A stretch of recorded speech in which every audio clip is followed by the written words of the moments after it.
Shalom, Erev Tov, good evening from Jerusalem, Israel. This is Mr. Lowell Joseph Gallen, founder of the Root and Branch Association, Limited. Today is Wednesday, April 20th, 2022 in the Gregorian calendar, and the 20th of Nisan 5782 in the Hebrew Israelite calendar. Welcome to episode 36 of our weekly Medical War Crimes seminar, hosted by Rabbi Hanania Weitzman, a modern Maccabee, an Israelite warrior, hero of our time, one of the few rabbis of righteousness who stood up to be counted by Hashem over the last 2 years, as Hashem said to Elijah, Kings chapter 1, verse 19, when he went to Mount Horeb and said, I don't want to live anymore. And God said, I still have 7,000 men who don't bend the knee to Baal. And that's been true up until now. And those numbers are pretty accurate looking at the situation around us. It's probably no exaggeration for our days now. Now, without further ado, let me hand over the mic to our host, Rabbi Weissman, the Rabbi Michael Weissmandel of our time. In his case, it's not the unheeded cry, it's the heated cry. He's living to see himself vindicated for standing up for Emet the last 2 years. Rabbi Hanani, it's all yours. Thank you very much, Lowell. Welcome everybody to a special Pesach show. We're going to veer off from the usual topic of medical war crimes, and we're going to talk about a different topic, which I have been talking about for much longer than 2 years, and I believe I've been vindicated in this area as well. That is the Shidduch world, dating, matchmaking, courtship in the Jewish world, which was a very big mess 20 years ago when I founded a grassroots campaign called End the Madness. You can see the archived site at endthemadness.org. It's not a complete website anymore. There was a hacking issue a few years ago, and we had a message board that was taken down from it, and a couple of other things that weren't there, flyers from past events, but most of the website is still there in archived form if you want to see that. And all the articles that I wrote about the Shidduch world are available on my personal website, hananiweissman.com. So I want to talk about the state of dating, marriage, courtship in our times. And I asked people if I actually invited people to send in questions or topics they wanted me to talk about. And I got a couple of questions that I'd like to address at the very outset, and then we'll get into just a general overview of things. There's so much to talk about. I wrote 2 books on the subject, End the Madness Guide to the Shidduch World, and then later, How to Not Get Married, Break These Rules and You Have a Chance. I wrote approximately 100 articles on the subject. So obviously, we can't cover everything in depth, but I'm going to give a very broad overview, and we can talk about more of the details of the issues at a later time, perhaps. Okay, so the first question I got that I want to talk about is how to handle the jab issue. I'm reading it in the questioner's own words. Should we tell the shadchan, which is a matchmaker, should we tell the shadchan that we prefer clean people? I like how he puts that. Do a reference check or wait to go out on the date. In other words, if you really care about whether or not a person took the jab, and I think that you should, how should you handle raising that issue? That's his question. So I believe that any issue, whether it's the jab or anything else, that is a total deal breaker to you, meaning that under no circumstances would you marry this person if this issue is there, should be brought up as soon as possible. And if the matchmaker is somebody who might know, if that's how you're getting your dates, or if you meet somebody and you're interested in going out with them, and this is an absolute deal breaker, I don't see any reason not to bring that up right up front. If your policy is not to marry anybody who took any of these shots for health reasons, philosophical reasons, or both, which I think are entirely valid, then bring it up with the shadchan. As for reference checks, we'll talk more about references later on. Waiting to go out on the date, I think there's no need to go out on a date and then ask that question. And then what if the person says, yes, I took all 4 shots and I'm planning on taking 50 more shots if they'll give them to me. So what are you going to do? You're going to stop the date right then and there? That's going to be pretty awkward and uncomfortable. And there's just no reason to put you and the other person through that. You might as well get that cleared off the ledger up front. I will say that if not necessarily this issue, but if there are other issues where they may be very important to you, we all have a list of things that we're looking for in a spouse. And some things are deal breakers. That list should be fairly small, but there are other things that are preferences, things that we would like to have in a future spouse, but they're not necessarily deal breakers. You should not try to check off all those boxes before even going out with the person. because that causes more harm than good. That's in fact how the Shidduch world really operates today, where people are doing all kinds of background checks and researching, and they find one little thing that they don't like. They say, "Oh, why should I bother going out with the person? This isn't what I'm looking for. I'm just going to keep looking." That's not the right way to do it. You should only really focus on the absolute essentials. I will also say that possibly, and I'm saying this in jest, of course, but if you know the person is taking all their shots and they have comorbidities and they're old and they're not in good health and they have a lot of money, then maybe from a financial standpoint, then you should go out with the person to marry the person, because you might have a windfall later on. I'm joking. Okay. The next question I got is, if possible, can you provide any advice on how to find others who feel the same about the shots? Also, any advice for older singles would be most helpful. And I will say to that there is no magic bullet. I wrote a book, How to Not Get Married, because there is no book that can be written how to get married. There is no formula for any person to get married. There are certainly things that are good ideas and bad ideas that can make the journey more easy or more difficult, but there's no magic bullet. There's no system that if you follow this system, this series of steps, then at the end of the road, you will find your spouse and get married. Nobody can promise that. No shadchan, no dating coach, no rabbi. Nobody can promise if you take a certain number of steps, you will find your spouse. We're not God. Okay. What we can do is try to help people clear the obstacles from their path, or stop them from doing things that are sabotaging their chances from getting married. So I can't give people advice on how to find the right person to marry or the right kind of people to date. But what I can tell you is, if you shouldn't wait for the Jewish community to help you, they're not going to help you. And if they do, it's not going to be nearly enough. People have to take matters into their own hands. Singles are putting way too much faith and trust in matchmakers, in shuls, in friends, in internet dating, other such things. You have to take matters into your own hands, as we talked about in the Torah class. We have to ultimately put all of our trust in Hashem, but we shouldn't be waiting for other people to help us. We have to take matters into our own hands. We'll talk about that more later on as well, practical things that people can do. But the bottom line is, don't wait for others to find you somebody. You have to be an adult and get out there. And if there's something wrong with the Shidduch world, you have to step up and do something about it. Okay, getting back to the topic of references, as the first questioner asked me about, references today have become a very big thing within the Orthodox world. Usually there's a lot of pre-date research going on. There's Shidduch resumes, which I think are terrible inventions. They came around in the early 2000s. I wrote a very long article detailing the histories of them, why they came about, and how they've only caused more harm than good. They're really a tool for matchmakers more than anything else. It makes their lives a lot easier. They don't have to even meet or speak to singles first. They just get a piece of paper with really bare bones data about the person, how old they are, how tall they are, what school they went to, a few ad lib adjectives of what they're looking for, a little bit of family background, and that's it. And on the basis of that, they're going to try to find somebody a soulmate. It's a terrible, terrible instrument. It's not helping people get married. It's not saving anybody any time. But often these Shidduch resumes have references, a list of people that you can call to ostensibly find out more about the single. Now, if we're using our heads, right? If I were to give you a list of people to call, I'm obviously going to handpick people who are only going to say the best possible things about me. I might even talk to them first about how they should respond to different questions, right? What things I want them to say, what things I don't want them to say. So if the whole purpose of references is to get a better idea of who the single is, that's totally going to backfire. So what you wind up doing is you're trying to read between the lines, to try to be like an expert spy, trying to gauge their tone of voice, how they said something, what they said, what they didn't say, how they said it, and try to infer what the real story is. So this is clearly not a very good way of finding out information about people. I think that really, if you think that somebody is in your ballpark, go out on a date. You'll find out more in 5 minutes sitting with a person than you will spending weeks and weeks playing phone tag with people, researching them. You're not going to find out the true essence of a person from all of that. You're actually wasting time. You're not saving time. However, I do think there is a time and place for references, and that is more in the old style of dating, like I'm talking in the shtetl, where very often people got married through arranged marriages, where the first time they laid eyes on each other, or maybe they met one time before the wedding, but basically they really didn't know anything about each other.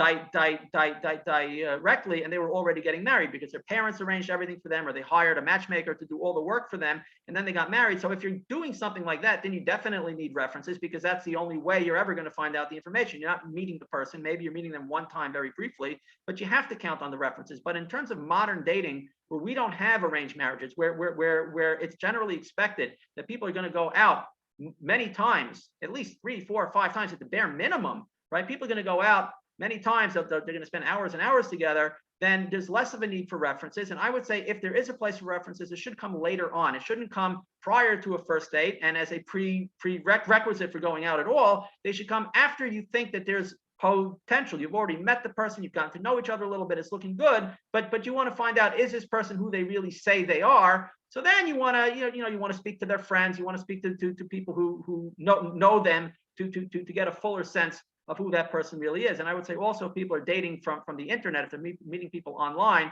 where anybody can be anybody can portray themselves as anything, then it's probably a good idea to get some references. But generally speaking, when you're meeting naturally, when you're meeting through friends, when you're meeting in shul, you shouldn't need to do background checks and research and play these games prior to a first date. I think that causes a lot more harm than good, and it puts the same pressure and style of arranged marriages on a first date, right? The same effort that you're going through, or that they did in the olden days to get to an actual marriage, you're now putting that same pressure on just getting to a first date. That's not the positive way that people should be dating. Which brings us to the general Shidduch world, which is full of roadblocks. The Shidduch world, again, all the various things that people do today that our parents and grandparents didn't do even 20, 30 years ago. They didn't do these things. All of these things that have been instituted into the Shidduch world, ostensibly to save time, to filter out people that are not good matches for you, and to save people's feelings from being hurt. All they've done is only made things worse. All they've done is made roadblocks and given people more reasons to say no to what could be good matches rather than saying yes. It's very easy when you're going through stacks of Shidduch profiles, and all of which kind of seem the same. It's very easy to turn people down for trivial reasons when you don't even know anything of substance about the person, just because you have a whole stack of resumes. There's just no value in the human being anymore. It's very easy to turn people down. It's very easy to say no. And again, the more research, the more questions that you're doing, the more hurdles that you have to clear to even get to a first date, that's more opportunities to say no. It's better to just go for it and meet a person if they're roughly in your ballpark, if they check off the absolute essentials that you have, like let's say not taking the shot, let's say that they want to live in Israel, the age range should be appropriate, the general background should be appropriate. If those things check off, go out on the date already. Don't find reasons to say no to a first date. Find reasons to say yes. Natural meeting opportunities are the very best way for people to meet, which, not by coincidence, in the Orthodox world is the most rare way that people meet nowadays. It's almost entirely been stamped out. Why are natural meeting opportunities the best way for people to meet? Well, think to yourself. First of all, there's no need for a picture. There's no need to worry about physical attraction, right? If you're going out on a blind date, on a Shidduch date, what's the number one thing people are going to be worried about before they meet the person? Even if they've seen a picture, it's going to be, does this person look attractive to me? Am I going to take one look at the person and say, oh my God, there's no way I could ever marry this person, but now I've got to go through a date and smile and be pleasant, and then I've got to wiggle out of it without hurting the person's feelings, right? It creates a negative atmosphere that, again, we don't want in dating. If you've already met somebody naturally through shul, through NCSY, through activities, B'nai Akiva, chesed events, things like that, that used to be very common, even going to protests, and you meet people who share your values and you're meeting them in a natural environment, you're never going to worry about physical attraction because you've already seen each other. And if you've already agreed to go out on a date, obviously that's not a problem. So right off the bat, if we have more natural meeting opportunities, the number one fear and concern that people have when going out on blind dates, which is how the person looks, is going to be a problem exactly 0% of the time. Another benefit of natural meetings is that people are always going to be looking forward to the date. Again, you've already seen each other, you've already met each other, you've already gotten to know each other a little bit to know that you want to see each other again. So both parties are going to be eagerly anticipating the date, right? They're going to be looking forward to the date. Isn't that a great way to start things off? When it comes to the Shidduch system of matchmaking and blind dates, people tend to dread the dates. They approach the dates with great fear. right? And concern not only about how the person looks, but has all the information I've been told about the person true? Are we really appropriate for each other? What if the person's crazy? All these kind of fears that people have, they tend to be dreading the dates, especially if they're older singles and they've already been through lots and lots of bad dates. They've already been through the shidduch system. They've been through all the lies and games that people play. And so it's hard for them to look forward to dates anymore. Whereas if they meet somebody naturally and they mutually want to see each other again, they will always be looking forward to the date, which automatically gives it a much better chance of working. And again, that's been taken away. That's been taken away from singles in the Orthodox world. It's very, very hard to meet people naturally anymore, to the extent that in some parts of the Orthodox world, if people by accident meet naturally, that somehow they meet at a bus stop and they have a question and they think, maybe this could work, and they mutually decide that they want to see each other, they feel kind of guilty that they met naturally, like they're doing something dirty, and they will try to find a shadchan, a matchmaker, after the fact, to be the intermediary, to quote unquote fix them up after they've already met and decided to go out. They still want that person in the middle to sort of kosher it up and act as a crutch for them. That people don't want to meet naturally anymore, even if they're given the opportunity, even if God, in spite of all the hurdles that they've put in front of them, gives them this wonderful opportunity to meet somebody naturally, they still mess it up and complicate it by trying to put a person in the middle. That's how crazy people have gotten, and it's got to stop. We've got to get more back to natural meetings. I'm not saying that there's no place for matchmaking and other methods of meeting, but they should be minimized, and the more pleasant, positive ways of meeting that worked for thousands of years, worked for all of our ancestors, by and large, they met through natural meetings, should be given more focus. So people have often challenged me, well, what about the Upper West Side, Katamon, right, where cities that have a large concentration of singles, older singles, they seem to be living there forever. They call Katamon a swamp where singles go and they never get married. So doesn't this prove that natural meetings don't actually work? They have their Shabbos meals together. They have single shuls, right? They have all their little clubs together, all their different events together. And most of them, they're all just friends and they don't get married. This doesn't prove anything. I'm very critical of that type of lifestyle. I don't think that there should be a single lifestyle.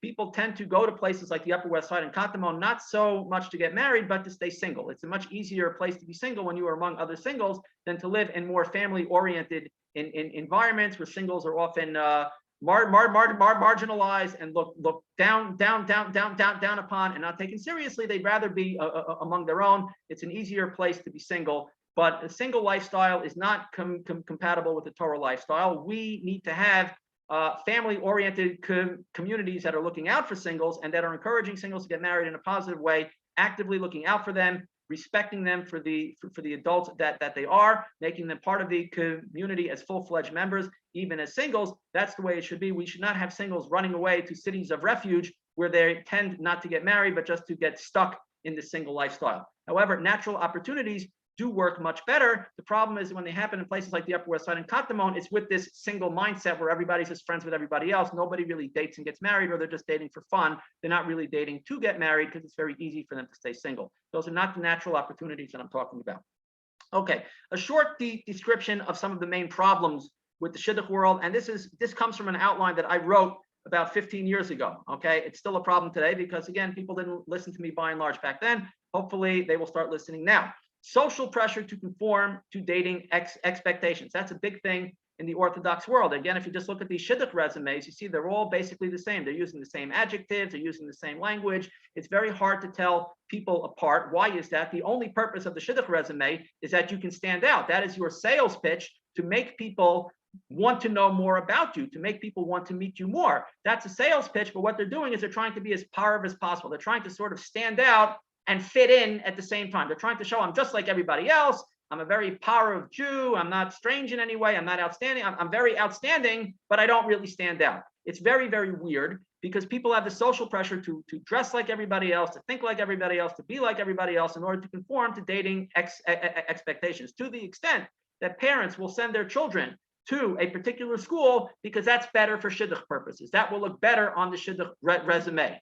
Even though parents should be sending children to the school that is the best school for the child, where the child is going to learn the best and thrive, and it's best suited for the child. But what do? No, we have to worry about the Shidduch world. This is very damaging effects, right? A lot of young women have eating disorders because of this social pressure. This damages and harms and even kills people in many, many different ways. It breaks up families. All the social pressure to conform, and it actually also is an obstacle for singles to get married, because if you're trying to find your soulmate, you're trying to find that person that is most special for you, then you need to be your true real self. If you're conforming to some imaginary idealized vision of what an Orthodox Jew should be in order to fit in, you're making it much harder to sift through all the people that are good Orthodox Jews, but they're not really suitable matches for you or the best possible matches for you, because you're not really standing out as your true self, and the other people aren't doing that either. So the social pressure to conform and fit in is actually making dating and marriage much more difficult. And even if people do wind up getting married, oftentimes they find out that the person they married is not the person that they thought they were marrying.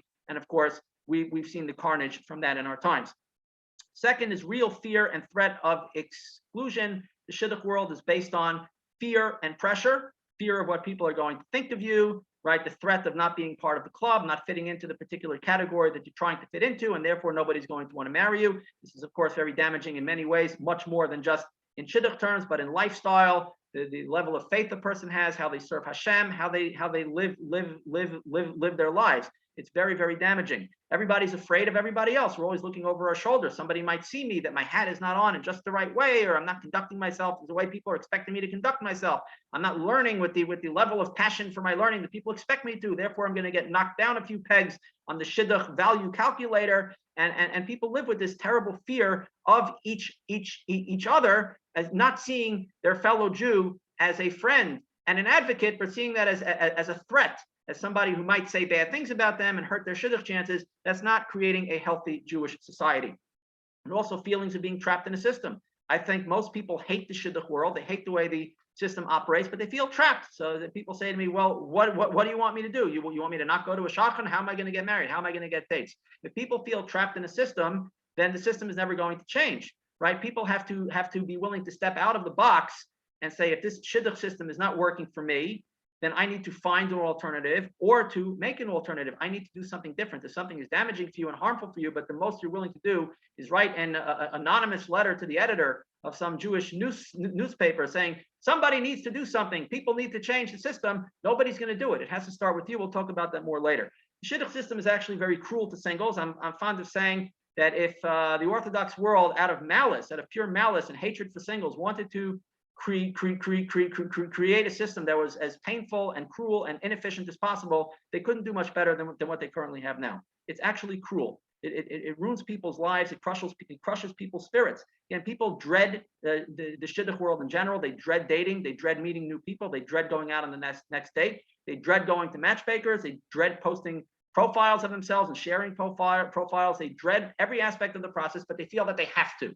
Right? They feel that this is what God wants them to do. This is the hishtadlos, the human effort that they have to put in. God expects this of them. God demands it of them, and God will not help them unless they do it. Unless they allow a matchmaker to degrade them and walk all over them and go through this whole terrible system that violates the Torah in many ways. God will not help them get married. That's the price for even having a chance to get married. I wouldn't say actually getting married, because there are thousands upon thousands of singles that are doing all the things that are expected of them in the Shidduch world. They're doing all the things that people expect them to do, and they're aging, and they're not getting married. There are some lucky winners of the game who do get married, and they say, well, the Shidduch system worked for me. It must be wonderful. But there are thousands upon thousands of singles that are aging and not getting married, and they're doing it only for the chance, the wistful hope that if they play the game, then it'll work for them. The game is not working for them. All they're doing is they're degrading themselves, and they're dreading every aspect of the process with hopes of being the lucky winners of a lottery. That is the system of dating and courtship and marriage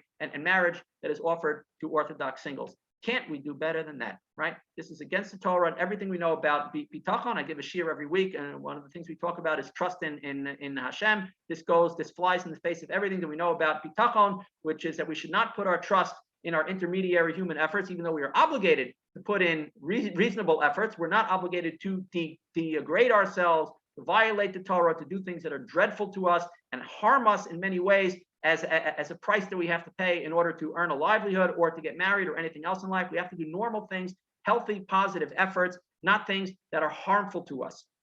So this is totally against the Torah.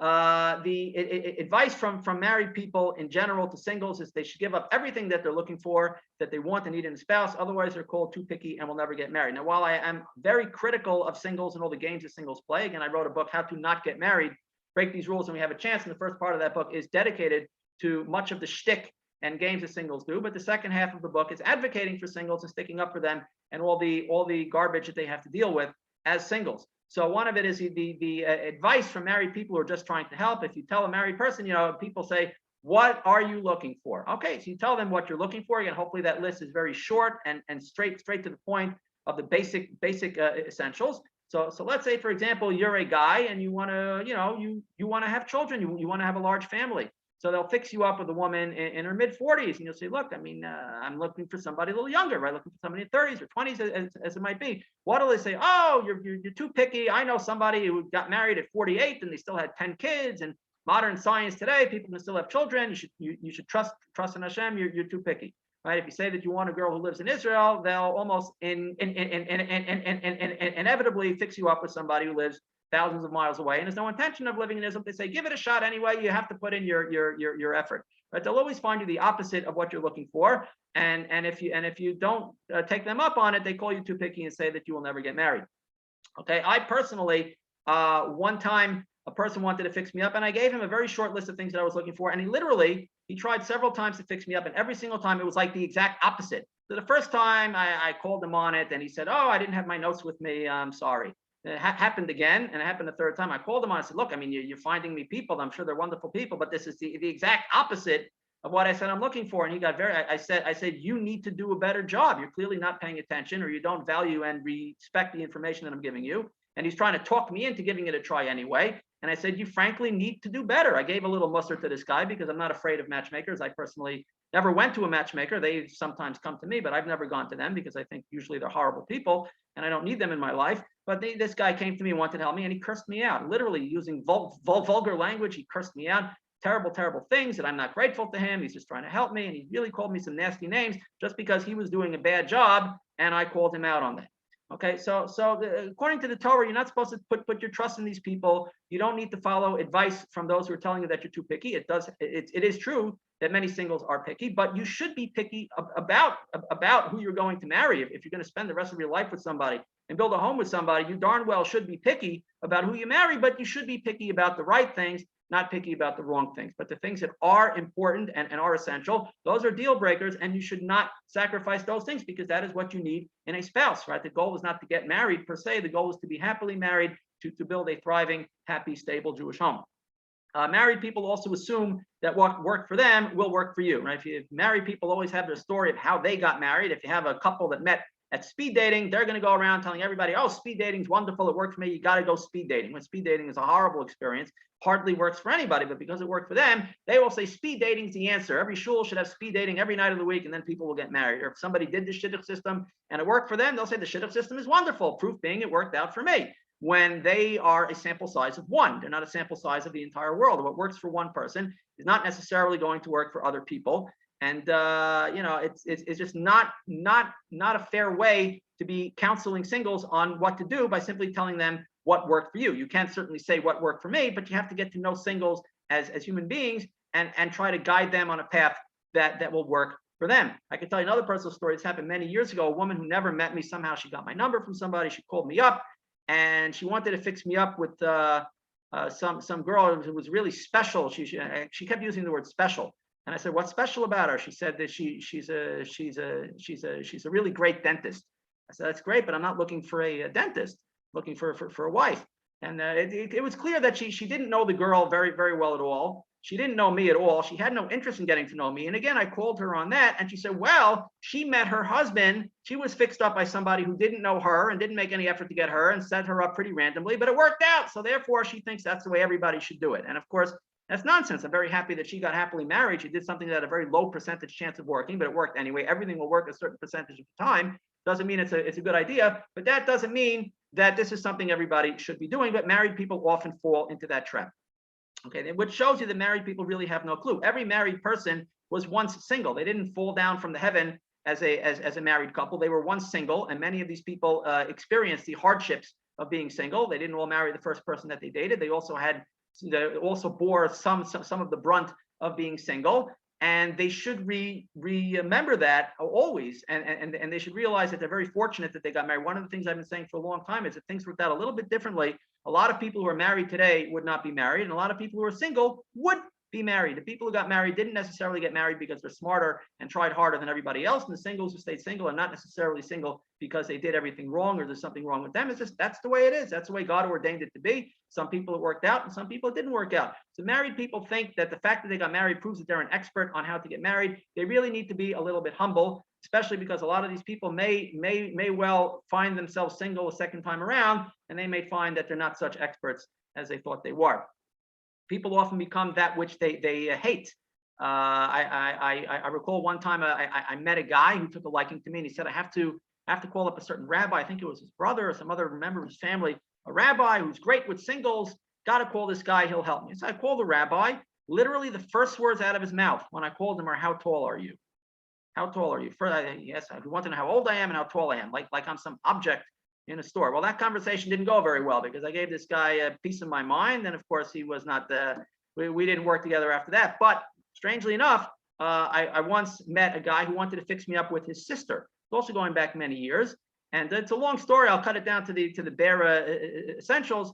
I called up the sister, and I had a sense from how we talked about her that she was kind of a shallow person, but he was really persistent. He wanted me to call his sister and take her out. So I called her up. Again, literally the first words out of her mouth were, how tall are you? I said, how fat are you? So needless to say, we didn't go out. She was very offended. No, it's not the same thing. A tall girl is not attracted to a short guy. I said, well, a guy who's in shape might not be attracted to a very fat woman. I mean, to me, it sounds exactly the same. If it's not appropriate for a guy to ask that question of a woman, maybe it's not appropriate to ask that of a guy. I mean, again, physical attraction is important. I'm not minimizing that, but you have to be a mensch. You have to treat people like human beings. You have to treat people with respect. Both men and women have to treat each other with respect. And your first question shouldn't be clearly showing that you're treating people like objects. So I called her a very shallow person. I said, I don't go out with shallow people. And that was that. The point is that people become that which they hate. That girl was already in her 30s. And I assume that she was not having a very easy time in dating. She probably had a lot of people treat her very badly in the dating process. And yet she had become that which she hated. She had become so jaded from her bad experiences that she was now treating other people rudely and insensitively, as she had probably been the victim of herself. I don't think she would want anybody asking her how fat you are, what size are you. She shouldn't be asking a guy how tall he is. Certainly not, shouldn't be the first words out of her mouth. So bottom line is, we should treat other people as you yourself would want to be treated, both as singles and dating, both as also as married people helping singles. If you yourself were single, would you want somebody to talk to you that way? Would you want somebody to search for a spouse for you in the same manner that you're doing for this person? Treat people the way you yourself would want to be treated, not only because that's what the Torah wants, but also because what goes around does tend to come around, right? We have midah keneged midah. Eventually you or your children will be in the roles will be reversed, and you'll need other people to be looking out for you, and you would want them to treat them nicely. So it would be a good merit if you went out of your way to treat people nicely. Okay, I'm going to bring up some gender issues. This is not an issue of men against women or women against men. I want all Jews to be happy. I want men and women to marry each other and build beautiful Jewish homes. I want them all to be happy. But we have to bring up the shtick that people do. It's already well documented that men are jerks. Men don't treat women well. Men are players. They play games. They're not looking to get married. We know all the terrible things men do. Okay, but we have to talk about women as well. Women have a lot of shtick today. Okay, everything that a man can do, a woman can do just as well, we're often told. And when it comes to the shtick of dating, that holds up very true. We're often told that all men are losers. It's become very fashionable and trendy, even in the Orthodox world, to bash men, all men. To say men, husbands, they're all losers, they're sloppy, they don't know what they're doing, they have terrible personalities, they don't know how to treat a woman. There are all kinds of bad things about men, and everybody laughs about it like it's a like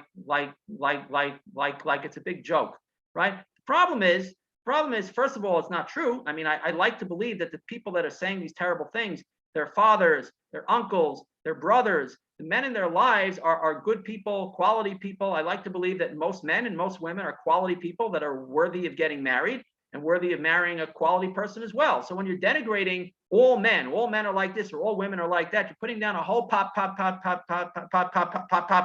population. It's terrible slander against the Torah, and it's also cheapening people. It's sort of making it kosher to say bad things, because then a girl is going to go out with a guy, and the guy's not going to be everything that she was looking for. So she's not going to say, well, he was a nice guy, but we weren't a good match, and we just move on with her life. She's going to feel that it's appropriate to bash that guy, that guy's a loser, and slander him to others, and it's going to create a negative feedback loop in dating, that she's always going to be looking down on men. A woman should look up to her husband in a healthy way. A wife should respect her husband. And if she's going into dating with the attitude that all men or most men are losers, she's going to be looking for that. She's going to assume the worst of the men that she's dating. It's actually making it much harder for women to get married, and if they get married, to have a healthy marital relationship, because they're always going to have in the back of their mind that most men are losers, most men are bad people. That's not the attitude that we want people to have. Women play this game as well. They want a guy to want them. A woman wants a man to think that she's attractive. Women tend to spend a long time dressing themselves before a date, putting on makeup, doing all these girl things, because they want a man to be attracted to them. They want a man to like them, but at the same time, they don't want a man to like them too much until they decide that they really like the guy and want the guy. I see this in the Shidduch world all the time, where a guy goes out with a girl and the girl has a cold attitude. She doesn't smile. She isn't friendly. She's got poker face on, very neutral, because if she's too friendly, the guy might like her too much, and she's not sure that she likes the guy or wants the guy to want her. So she's sort of playing it very close to the vest, very neutral, and sort of sizing the guy up and coldly analyzing and psychoanalyzing everything about him, which could take several dates until she decides, yeah, this guy really passes all my little tests, because women have all these little tests that they do. And if he passes all of these tests, then she'll crack a smile and be friendly. The problem is the guy himself is not going to be attracted to a girl who never smiles, who isn't friendly, who is coldly evaluating everything about him. A man's going out on a date with a woman. He wants to have an enjoyable experience. He wants to, he wants to laugh. He wants to be friendly. He wants to get to know another person, right? He doesn't want to just be coldly psychoanalyzed. So a woman who wants to be courted has to make herself courtable. She has to realize that the guy is generally going to be the one who's spending the money. He's generally going to be the one who's spending more travel time going to pick up the girl, drop her off at home, right? He's going to be doing the brunt of the actual work when it comes to the dating. He's planning the date. He's paying for the date. He bears more of the responsibility for the date. Make it a pleasant experience for him. Be friendly and smile. It doesn't mean that you have to laugh at all of his dumb jokes on a first date. You don't have to go overboard with it. But a woman's not scoring points by playing devil's advocate either, by challenging everything the guy says, arguing with him about everything, being negative, being cold. That's not going to help filter out the guys that are not right for us. It's just going to turn off the guy and say, I don't need this. I mean, if this is what the woman's doing on a first date, I can't imagine what living with her will be like. She'll be nagging me all the time and challenging me all the time. That's not what a man is looking for in a woman. He's looking for a helpmate, a woman who's going to make him feel better about himself. The bottom line is this for both men and women: be normal, be fun to be with, be like you are when you are not trying to prevent people from liking you. Whether you're with children, you're with friends, you're doing something that you really enjoy in life. Be the best version of yourself when you are likable. Be a likable person when you're dating. And that's the problem with singles events. We'll talk about that a little bit more later. But in singles events, people are not their likable selves. It's full of pressure, and it makes it more difficult for people to meet because of that. People are full of awkwardness and pressure on singles events and on shidduch dates, and that's often why it doesn't work out. If they met in a different context, like with natural meetings, they're being their normal, fun, natural selves. Their face is shining. They're smiling. They're doing something that they're really enjoying. Then they'll be more dateable. They'll be more likable. When they're showing up in the shidduch date and they're in like shidduch mode and they're very stiff and cordial, but not really fun and friendly to be with, that has less of a chance of working out. Even if that might be the right person for you, you're never going to get to realize that. Okay. Shadchanim often play God. I had a shadchan tell me that I'm too old. I already missed my sheret and I will never get married. That was a long time ago, by the way. I was in my early 30s when a shadchan deigned to tell me that I already missed my bashert because the rabbi said if a person is not married by this certain age, I don't even remember what age I was, but was fairly young, then they've missed their boat and they will probably never get married. I don't know who died and made her God, but clearly that is a terrible thing to say, and it's also not true because people get married at all ages. A shadchan's job is not to play God. A shadchan's job is to be a headhunter, be a matchmaker, to advocate for you and try to help you find your match. Shadchan's job is not to tell you all the things that are wrong about you and all the things that you are doing wrong. If you want their advice, then a shadchan can offer their advice. If you have a good working relationship with the shadchan, then you should be open to their feedback and they should be willing to give you the feedback in a positive, pleasant way, but they shouldn't be saying things like that. They shouldn't be making value judgments about you as a human being and your odds of getting married. That is not their place. Most shadchanim are very small people with poor character who like to be in a position of power and can control over singles. That's the truth. Singles, you don't need them. You don't need them. People say that this is the traditional way for people to meet. They always had a shadchan. That is absolutely not true. In Europe, it was fairly common in many of the villages for people to go through a matchmaker, but formal matchmaking, well, I don't think was ever the dominant way for singles to meet. It may have been out there, but it was never like it was today, where it was virtually the only way that people could meet, and it doesn't really work. And it's absolutely not true that this is the Torah way. It can be a Torah approved option if it's done properly, but it is not the only way. It is not the best way. Most people say, married people say, they're only trying to help. Problem is that they're not trying and they're not really helping. It's a mitzvah to help singles, but it's only a mitzvah if it's done properly. Like any mitzvah in the Torah, there are boundaries for which it has to be done. And if you do it outside of those boundaries, not only are you not fulfilling the requirements of the mitzvah, but you're actually doing a sin.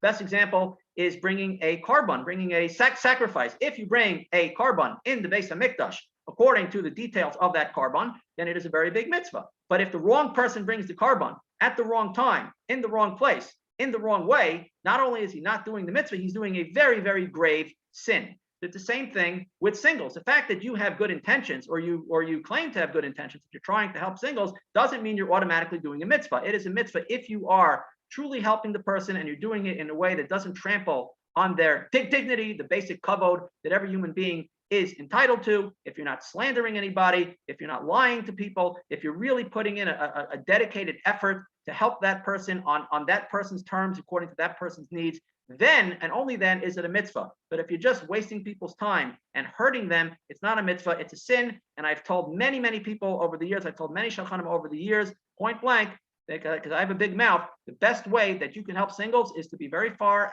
from them and have nothing at all to do with them. Get out of their lives. That's the best way that you could possibly help singles. If you want to do a mitzvah, find some other mitzvah to do. Okay.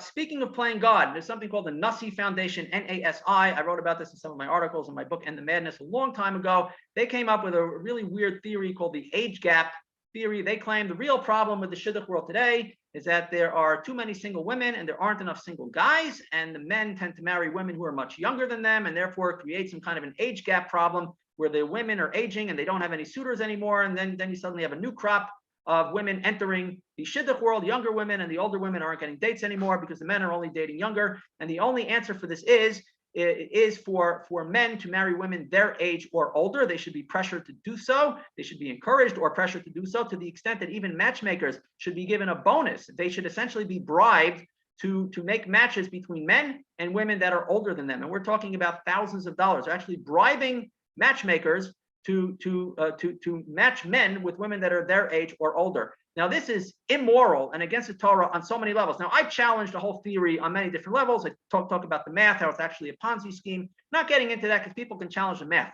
okay? But I'm challenging it now based on very simple Torah to bribe a matchmaker. Again, the matchmaker works for the singles. The matchmaker's job is to deal with each single who comes to them, man or woman, and try to find them the best, most suitable possible match for that person. If that match happens to be with a 10-year difference, it might be with a 30-year-old guy marrying a 22-year-old woman, and it might raise some eyebrows, but if that's truly the best match for these two people, then they should do it. And if the best match happens to be the 30-year-old guy is marrying a 34-year-old woman, that's fine too. But the shadchan has to be advocating for the singles themselves, the human beings that are standing before them and coming to them for help and paying them for a service. They work only for the singles and they have to help the singles. So now imagine a shadchan knows that if they make just a stam match for the singles, they'll get paid $1,000 or $2,000. I don't know what they get paid these days. But if it happens to be between a man and a woman who's older than him, then she'll get a bonus of $2,000. So now the shadchan is going through her files of all the people that she knows. There's a man standing before her. Can you find me a nice Jewish woman to marry? And she finds a woman who's 2 or 3 years younger than him. That seems like the best possible match. And now she finds another person who's 2 years older than the man, and she's not such a good match for the guy, but she knows that maybe it could work, and if it does work, she's hitting the jackpot. So now she's going to be influenced to suggest for this person somebody other than the best possible match because she's getting bribed. How in the world rabbis can sign off on this? And a lot of rabbis have signed off on that. I have no idea how this is possible. I think these rabbis are either extremely ignorant or they're Erev Rav or both. It is a terrible thing to do, trampling all over the Torah, but this is what is advocated in some of the blackest of the black hat parts of the Orthodox world, to actually bribe shadchanim, fix people up who are not the best possible match, but based on playing God. You know, God didn't put the right numbers of men and women in the world, and we have to monkey around in the Shidduch world to sort of fix this God problem, to play God. Terrible, terrible thing. Okay, moving along to feminism. Feminism is a scourge. Okay, there's no such thing as an orthodox feminist because feminism and orthodoxy are not compatible. Okay, it is a great canard of the feminists. There's so many great girls out there, and there aren't enough great guys. I made a documentary about this called "Single Jewish Male," probably about 6 or 7 years ago already. I made a documentary. You can find it on my YouTube channel and my Rumble channel, talking all about this, where I actually interviewed single guys, and I found really great guys out there. There are a lot of wonderful guys out there. There are a lot of wonderful women out there too. But I think it's easier to find great guys these days. A lot of great guys out there, and we should not trust the feminists. Feminists make a living looking down on men, throwing stones at men. Our job is to advocate both for men and for women. It's not men against women. We want women to live together in harmony, and we're advocating for both of them. If we don't do anybody any favors by throwing stones at men, or by saying women are wonderful and men are garbage, that's not going to lead to marriage. That's going to lead to a lot of old spinsters, single moms, who eventually will grow old alone without children and grandchildren. Feminism is the worst enemy of women today because it is robbing them of true womanhood and the great life that our mothers and grandmothers and ancestors had of being surrounded by children and grandchildren. Instead, all they have is a degree on the wall, working as a high-powered lawyer, businesswoman, or some other such thing. And then when they get a little older in life, they realize that they've made some very bad choices.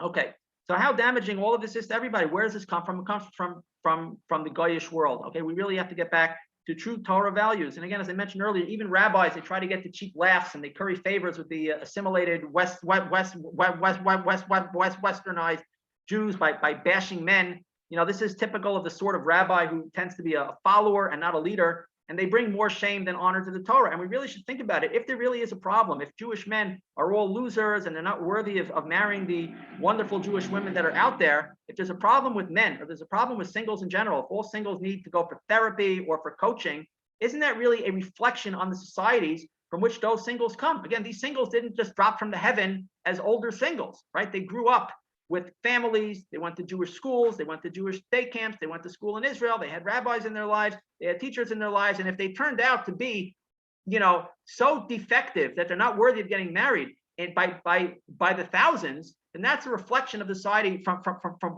which they come. A world that has a Shidduch crisis, as they call it. We have thousands and thousands of singles that are aging and are not able to get married. That's a reflection not so much on the singles, but on the society from which they come from. The society needs to look in the mirror and not look for scapegoats. They blame Hollywood, they blame the movies, they blame the goyim, they blame all kinds of things. They blame the singles for being too picky. If there are thousands upon thousands of singles that are struggling to get married and stay married, that is a reflection on the society more so than a reflection on the singles, and also the rabbis themselves. Because if the rabbis are mocking the men, well, who are these rabbis teaching? The rabbis are generally teaching men, right? The rabbis have men in their class, men in their shiur, and if the men are turning out to be defective products, well, what's the rabbi teaching them? Isn't that a poor reflection on the rabbi? Maybe the rabbis need to do a better job educating the students from a much earlier age, so when they reach the age of marriage, they will be better products. The Torah is full of midos and mussar lessons that should be taught to singles and children from a very early age, and then they wouldn't need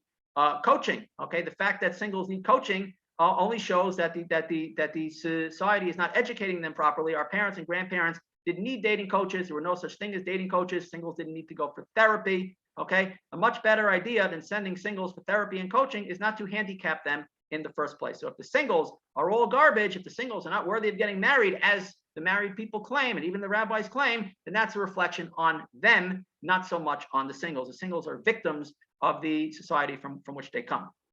Okay, gender roles, the job description of a woman, according to the Torah, is to be an Ezer Kenegdo. Now, I challenge any man to go out with a Jewish woman on the date, and she say, what are you looking for? I'm looking for an Ezer Kenegdo. I'm looking for a woman to be my helpmate. She'll probably say, check, please, get up and walk away. But that is the correct answer. A woman should realize. Now, not in a way where you're putting down the woman, not in a way where a man is dominating a woman, but that's a glorious thing for a woman to be a helpmate. A woman earns her share in the world to come, according to our sages, from helping her husband learn Torah by assisting him in learning Torah and growing spiritually. A woman should be looking for a man who she sees something deep inside that person. She wants to join him on his journey and help him on that journey, and vice versa. But more so the woman for the man, she is the helpmate. Okay, the job description of a woman is to be a helpmate for a man. First and foremost, again, that doesn't mean she doesn't do anything else with her life, but her primary job description as a wife is to be an Ezer Kenegdo, that is not putting down women anyway. That's what the Torah says. And a man's main job description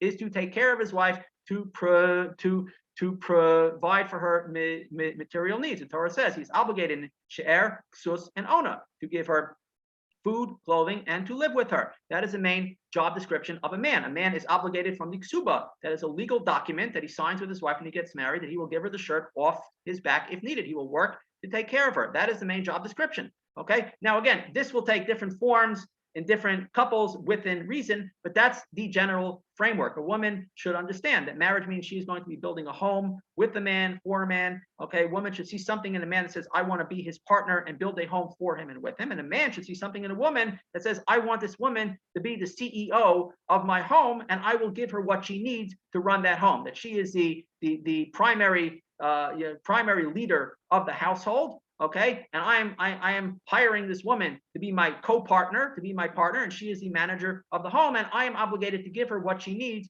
to run that home. Okay, in order for dating to work, singles have to be real with each other. Everything about the Shidduch world, I touched on this earlier, is putting on airs, being fake with each other. It only leads to misery, and frankly, I think it's a nace that this ever works at all. I think it's almost unfathomable to me that anybody gets married today through the Shidduch world. I mean, God wants people to get married, so he makes it work in spite of the fact that it's the worst possible system. I already talked about dating coaches. I think it's a crock. And most of what dating coaches tell people is common sense anyway. I've seen some of the articles that they've written. I actually have a book that a dating coach wrote. I picked it up somewhere for free. It's all, he sells it. It's all just common sense. It's all common sense. It's basically a scam. Old people and taxi drivers can give you better advice for free. Just visit old people in a nursing home, people who have life experience.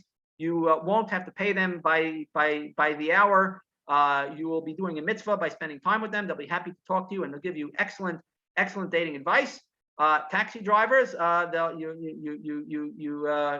pay them for the taxi ride, and they'll give you dating advice at no extra charge. These are short. I'm not saying that you should go to taxi drivers. I'm being a little bit facetious, but at the same time, it's true. People who know lots of people, like taxi drivers, they meet all kinds of people. They have life experience. Blue collar people. Those people can give you a lot of common sense. You don't need to pay. Dating coaches, I don't even know what qualifies somebody to be a dating coach.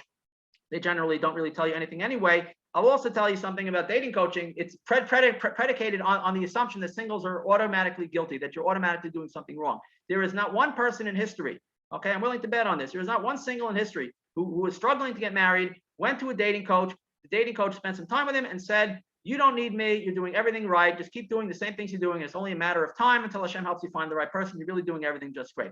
Dating coach is going to assume that there's something wrong. They have to find something wrong because they have to keep the person coming back. That's the only way that they keep getting paid. Same thing with therapy. I'm not saying all therapy is bad, only that most therapy is bad. Most therapists are just taking people for a ride. They can't solve anybody's problems, certainly not on the first visit. They got to keep you coming back. They have to give you the sense that you're making progress, you're getting closer to the goal, but you got to keep coming back and keep on paying them. And they'll find something for you to change just for the sake of changing something. And they wind up driving people crazy. They take normal people and make them crazy because you're always doubting yourself. You're always changing things about yourself. You're always wondering what you're doing wrong when you might be doing everything just fine, but it might not be your time. God has his own plan. God has his own plan for everybody. And maybe it wasn't the right time for you to get married yet. And that's the only thing. There's nothing for you to change whatsoever. You're doing everything right. Some people need to change things. Some people don't, but the coaches and the therapists are always going to find things for you to change, and they'll make you think that you're on the path to progress, when really they're just scamming you. They're taking you for a ride, and they're driving you crazy. By the way, they also take zero blame when it doesn't work out, and also all the credit. The matchmakers do the same thing. If somebody goes to a coach and they get married a year later, the coach is going to say, I coached this person for a year, and they fixed all their problems, and then the person got married. It's all because of me. Where again, it may just be that was the proper time for them to meet somebody, right? They take all the credit for the people who get married, but they take no blame for the people who don't get married, right? It's always their fault. It's always the fault of the single who doesn't get married. It's never the fault of the matchmaker who set them up on dates that made no sense. The matchmaker always says, I made a shidduch. I got people married. They don't tell you the number of people that they didn't get married. They don't tell you their batting average, the percentage of people that they fixed up on dates that actually got married, which is going to be very, very close to zero for almost all of them. It'd be like 0. It would be like 1% or 2%, usually at the very most, of those dates that work out. If a single goes out with 50 people and doesn't get married, they'll say the single is obviously doing something wrong and needs to go for therapy. Whereas if a shadchan gets it right 2% of the time, 1 out of every 50 times, they'll think the shadchan's wonderful. Where's the single getting the dates from? So the single's a loser and the matchmaker is a winner when they both have the same batting average? Doesn't make any sense, but that's how it works. where the married authority figures take all the credit when things work out. Again, they're playing God, and they take no responsibility when things don't work out. Let's talk about a little bit about Bashert, which is the concept that God created a soulmate for every person. Again, there's a lot that I'll talk about this. I like to keep it very simple. Okay, first of all, what Bashert isn't. Bashert doesn't mean that the parents, the family background is necessarily going to be ideal and exactly what you're looking for. It means the person him or herself that you marry will be the soulmate for the person, but the parents, the in-laws, the family background might not be ideal. The person might be a Baal Tshuva, the person might be a convert, the person might have issues in the family independent of them, and they might be a fantastic person that thrives in spite of all these challenges, and that even makes them a better, stronger person. Okay, but the fact that a person has baggage in their family doesn't mean that they are not your soulmate, and certainly not the financial status of the person or their family. That has nothing to do with Bashert. If you want to make money, and get a job or start a business. You don't make money by marrying a person and getting a big dowry. That is not how a person is supposed to make money. A person is supposed to make money by working for a living and taking care of his wife and trusting in God to make things work out. Okay, unfortunately, the Shidduch system values three things more than anything else, and I'm talking even in the frummest of the frum world: looks, money, and yichus. Looks, money, and pedigree. Okay, like people are animals, like their horses being breeded, not human beings with souls and minds and values and dreams and goals and feelings. They're simply horses being bred.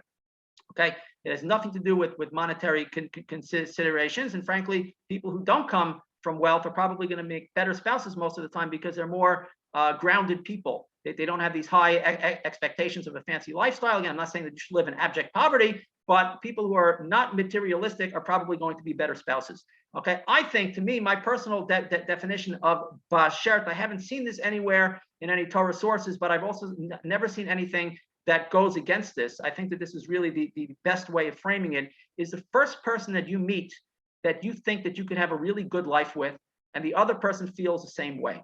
Okay, in the frum world, they often say the person that you wound up marrying is, in retrospect, your soulmate and the one you should have married. They don't really believe that, and that's not true. Because if they really believe that, they'd cut out all the research and all the games and all the shtick, and they would just blindly marry the first person that they have the opportunity to marry without doing any checking whatsoever, and assume that must be my soulmate. Nobody does this, and nobody should do this. So they really deep down don't believe that the person you wound up married must be your soulmate, because again, if they really believe that, they would operate much differently.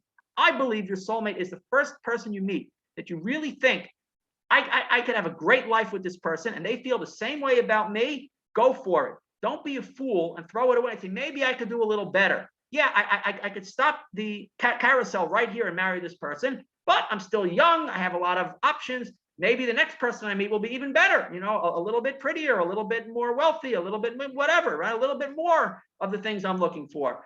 Don't be a fool.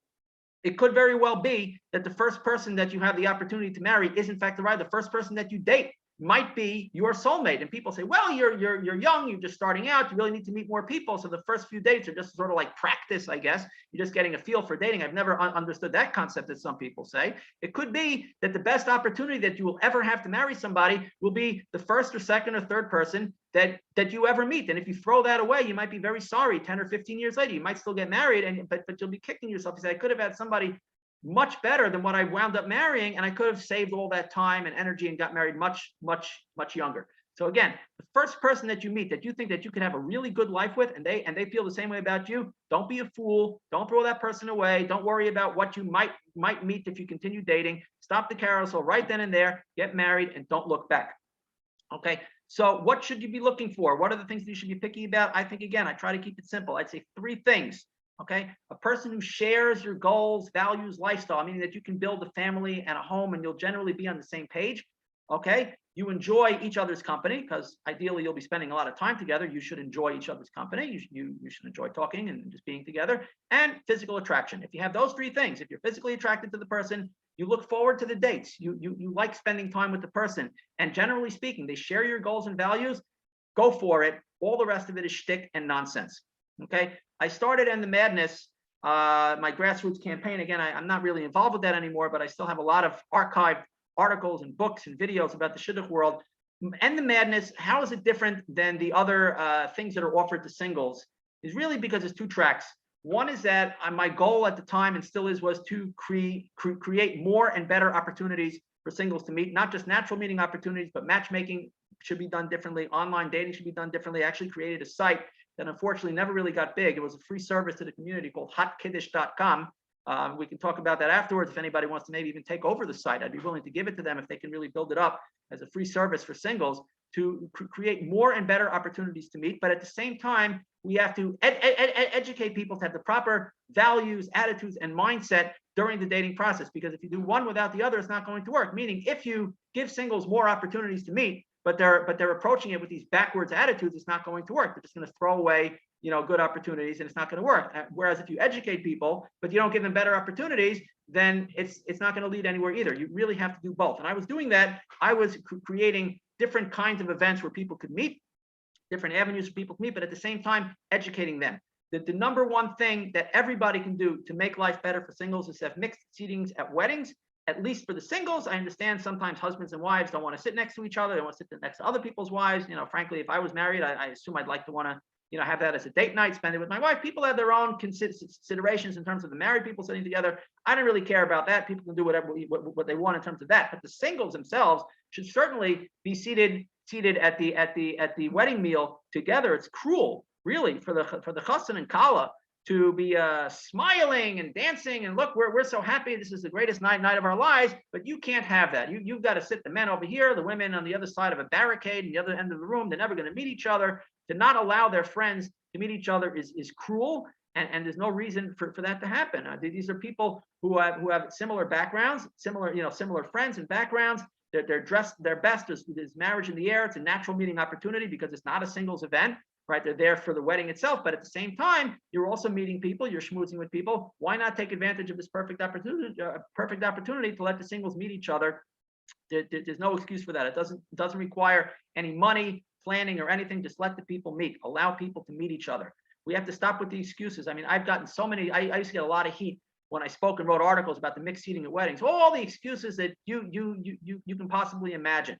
Right? That some people say that the singles are only there to give simcha to the chassan and kala. They shouldn't be focusing on themselves. What crazy chassan and kala wouldn't want their single friends to meet somebody at their own wedding? Right? I'm sure the singles are going to dance and give plenty of simcha to the chassan and kala, but there's a lot of downtime. There's a lot of time during the meal where they're not standing in front of the chassan and kala giving them simcha. They could also be giving themselves a little bit simcha as well. That's not a good excuse. I had one friend who got married many years ago, and he had separate seating at his wedding. The men and women were at opposite sides of the room. Why? Because when it came time for the dancing, they didn't want to make them walk from one end of the room to the other, because the dancing obviously can't be mixed. So the meal was also separate, so they shouldn't have to bother to go to the other end of the room to dancing. Now, do you really believe that a single who thinks he might have a chance to get married, it'll be too much trouble for him to walk to the other end of the room to dance? So make that easier for him, but take away the meeting opportunity? It's just insane. The excuses people have really make my head spin. There's no basis for this in the Torah. Let people meet, and also tell the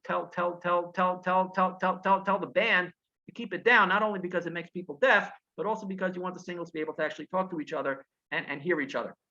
Okay, so what do I have against singles events?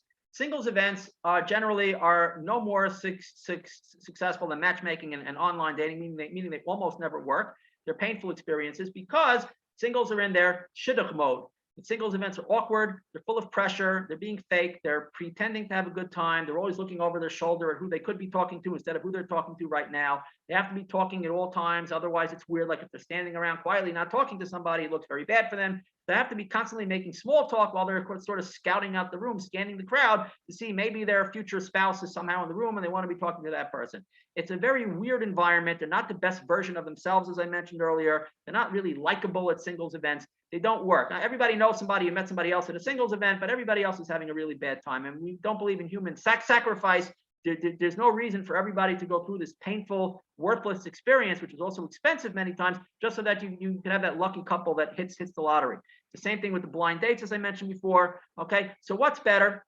Not singles events. I myself didn't run singles events with EndTheMadness. I ran events where people could have natural meeting opportunities. And a lot of these events were not necessarily open only to singles. The best example that I have is I ran an event that was open for both singles and recently married couples. And the couples were not there to be matchmakers for the singles. They were there to hear to be part of the event. The event was I had a financial expert come and talk about making the transition from single life to married life in terms of finances.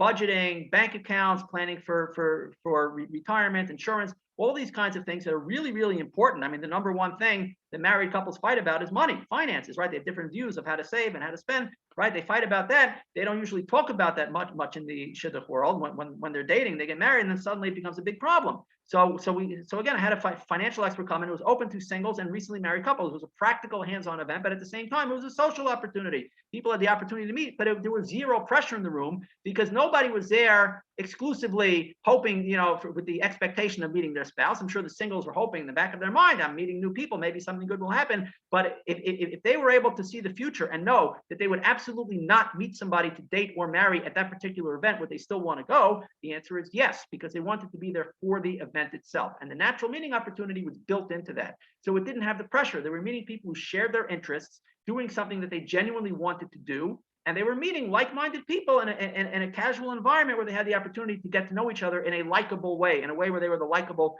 version of themselves. These singles events are open only to singles who are there for one reason only, to get married. And if they knew they wouldn't get married, they wouldn't be caught dead in such a place. They're not enjoying themselves. Any activity that they're having, whether it's a speaker or games or anything like that, is basically a cover, a sham, because nobody's really there for that. They're there only for the opportunity to get married. So they're in their high pressure dating mode. They're not the likable version of themselves, and that's why it doesn't work. So we need to create more pleasant, comfortable, natural meeting opportunities where everybody knows, of course, the singles are looking, they're hoping to get married, but that's not the only reason or even necessarily the primary reason why they're there. Rather, they're meeting people doing something that they all enjoy, and they're meeting people who share their interests. When you do meet somebody, ask them out. The man should ask the woman out, ideally, and the woman should say yes. I mean, if it seems like you want to get to know the person better, don't look for the intermediary. Go for it. Look for reasons to say yes. Focus on the positives, both prior to and after, and during and after the date. Don't psychoanalyze and microanalyze everything that goes on during the day, because all you're doing is turning things around, trying to find something wrong. Many times, when I was younger, I used to, my policy always was, if I go out with a girl and I have a really good time, I will ask her out again at the end of the day. I'll say, I had a really nice time. I'd like to see you again. Okay, hopefully the girl says yes.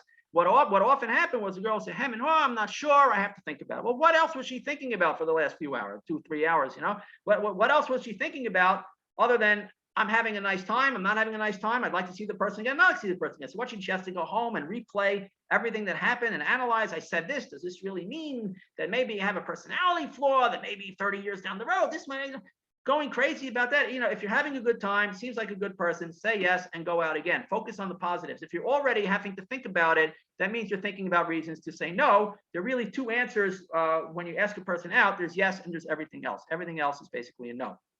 Okay, almost finished. Married people and the community in general should not offer anything to singles without getting their input. They tend to impose events, advice, counseling, all kinds of things on singles without their input. When I started EndTheMadness, I passed out surveys to people who came to my events. What did you like? What didn't you like? Simple questions. What can we do better? And I got some really good feedback from that. Ask singles what works for them, what doesn't work for them. They should be involved in the process. Ideally, singles should be making their own opportunities, their own events. If there's something wrong with the matchmaking system, singles should opt out of it, so on and so forth. Singles have to put themselves in the driver's seat. If they're going to be husbands and wives, fathers and mothers, they need to take responsibility for their dating as well and not leave it up to others. But if they are allowing married people to assist them, the married people should seek and value the input from the singles. Okay, very briefly, how to do matchmaking. Well, again, it's not your job to save the whole world as a matchmaker. I met a matchmaker many years ago, just in my work with EndTheMadness, and she was telling me, I think it was actually a guy, a long time ago. He was telling me that he doesn't have time to get to know singles because there's just so many singles, and he just wants to meet as many singles as possible. I told him it's not your job to save the whole world. If you just have a book full of names and basic data about singles, but you don't know anything about them, how are you going to find a soulmate for somebody if you don't know anything about the person's soul? There's no sense having hundreds, thousands of people in a black book that you vaguely know that you possibly have never even met. It's much better to be an advocate for a small number of people who you know very well and you care about them, and you're really trying hard to help those people the same way you would help your own child. much better than just having a big book full of lots of people. You help a few people, the next person will help a few people, and ultimately everybody will wind up being helped. You don't have to carry the whole world on your shoulders. And again, cardinal rule, do unto others as you would want them to do for you. Again, if you were single and you were trying to get married, you would want somebody to really get to know you well and focus on you and be an advocate for you, and not just be an entry in their notebook. I mentioned Hot Kiddush, how online dating should work. That's a very complicated subject.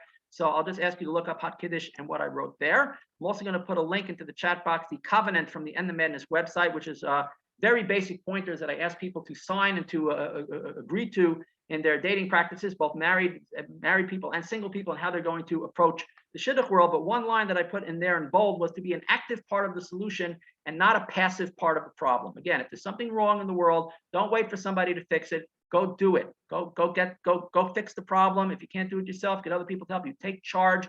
Okay, get things done. Stop whining and do something about it. When people always ask me, what can be done about the Shidduch system? What can I do to meet people? Singles always ask me. I typically tell them the question isn't so much about what needs to be done or what needs to change, but what are you willing to do? What are you willing to change? Because if you already hate the system, are you willing to give up on any aspect of it? Are you willing to ever give mussar to a shadchan who's not treating you well? Are you willing to give up the Shidduch resume, burn it with your chametz?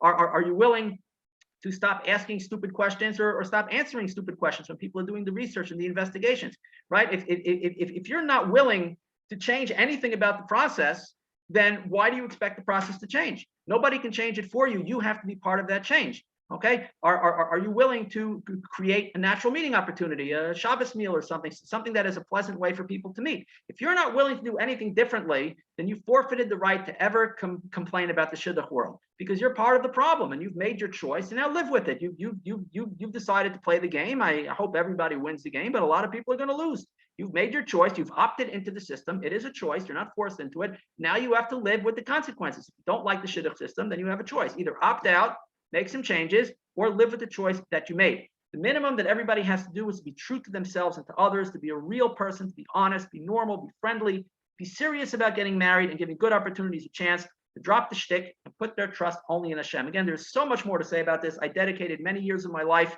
to this. I have a lot more to say. You can read my articles, read my books. These are books that I have for sale. Worth it. You could show me a little love. Buy the books. I don't plug them very often, but 99% of what I have is free. It's really good stuff, and I'm happy to continue the conversation with anybody who's serious about it. I will now stop the recording and address any questions.